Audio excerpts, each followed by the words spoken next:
Ever walk into a party, see a bunch of teenagers hanging out, drinks in hand, and think, are they old enough for that? Yeah. Turns out that thought might not be too far-fetched.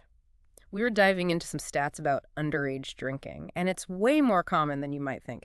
Get this, over half of all high school seniors, like 52%, said they'd had alcohol in the past year. Wow, I know, right? that's a lot. So we're not just talking about a few kids sneaking a sip, it's actually more like half of them. Yeah. And that's what we're really digging into today, the impact of all this underage drinking, and not just why it's happening, but why it's such a big deal.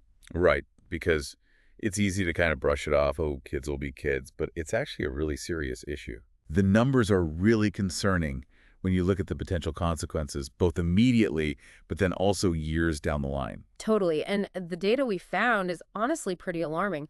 Almost 30% of high schoolers said they'd been binge drinking in the past month.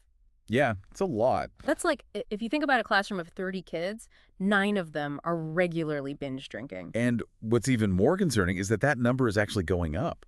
We saw a pretty significant increase in underage drinking just between 2021 and 2022. It's almost back to the levels we saw before the pandemic. Oh, wow. So Yeah. it's like we're going backwards instead of making progress. Yeah, it's like we're hitting rewind when we should be hitting fast forward on finding solutions. Exactly. And this is all happening while these teenagers, their brains are literally still under construction. Exactly. That's the thing. When you drink heavily, especially at a young age, it's like hitting the pause button on your brain development. Like, think about your hippocampus, the part of your brain that controls memory and learning. Right. It's like your brain's filing cabinet, right? Imagine someone coming in and just dumping water all over those important files. Oh, no. That's kind of what heavy drinking does, especially during those teenage years. It makes it so much harder to access and retrieve information later on. So even if someone changes their habits later, those early drinking days can still have a lasting impact. That's what the research shows.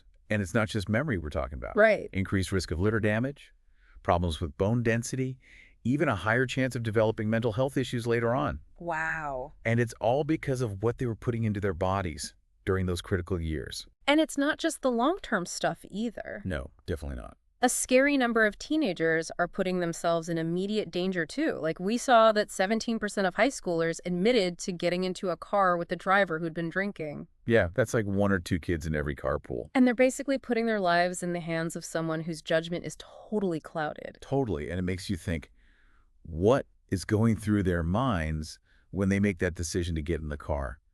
And it really highlights that this isn't just an individual problem, underage drinking.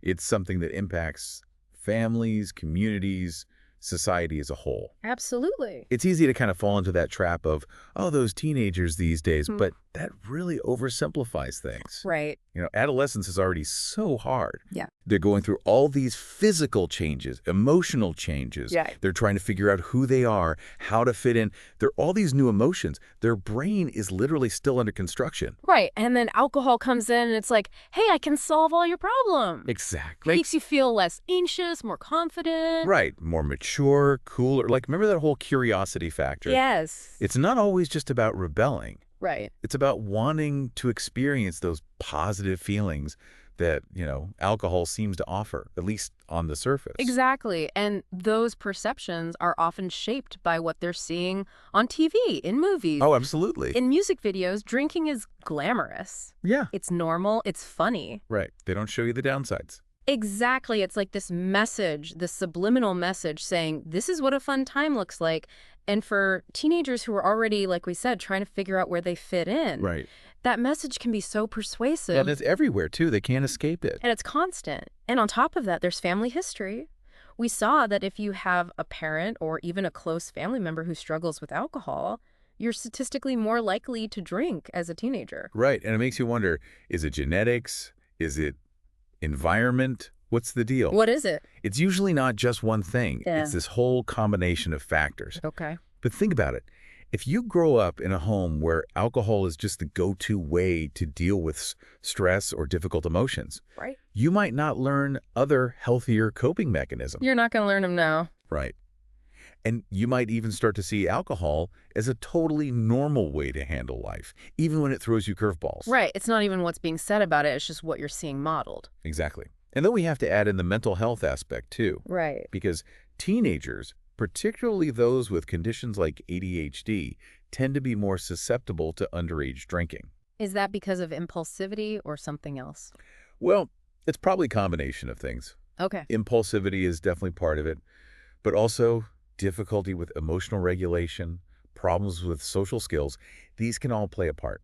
Oh, wow. And we also have to consider that some teens might be self-medicating, trying to manage their symptoms, even if it's just a temporary fix. Right. They just want to feel better. Exactly. And if they don't have healthy ways to cope, Right. it makes sense that they might reach for something that seems like it'll take the edge off, Yeah. even if it ends up doing more harm than good.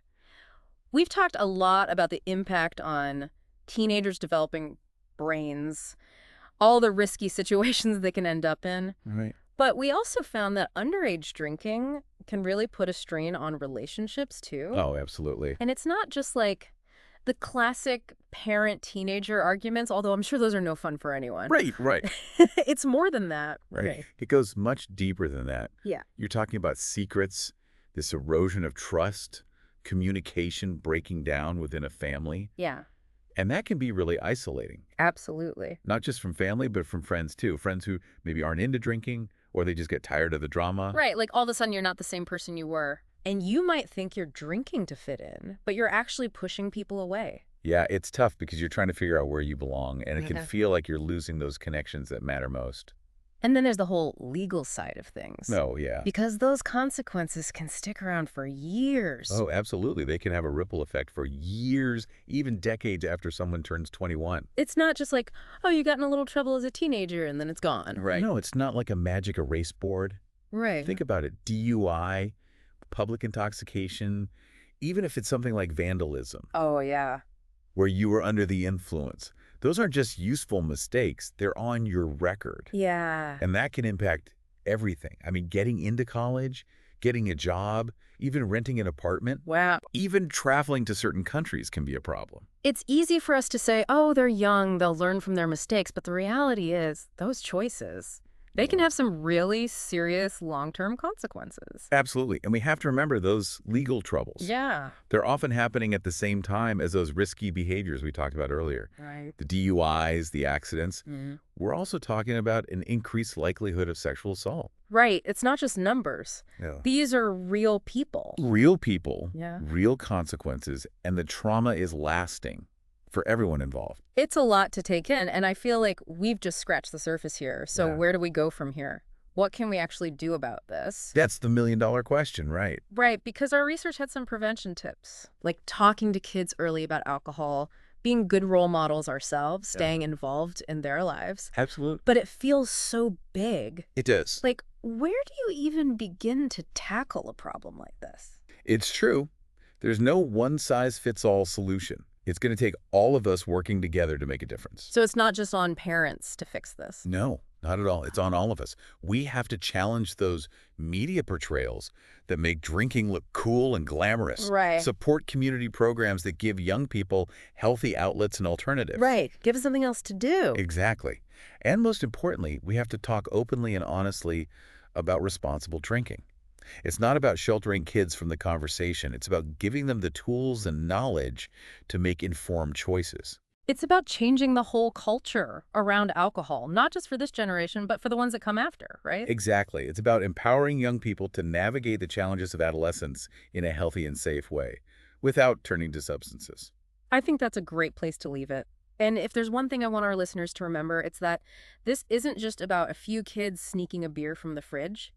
Underage drinking is a complex issue with serious consequences, and it's affecting the lives of young people in ways we might not even realize. It's a call to action for all of us. If we know that early drinking can have such a lasting impact on the developing brain, what does that mean for how we support young people, not just around alcohol, but in all areas of their lives?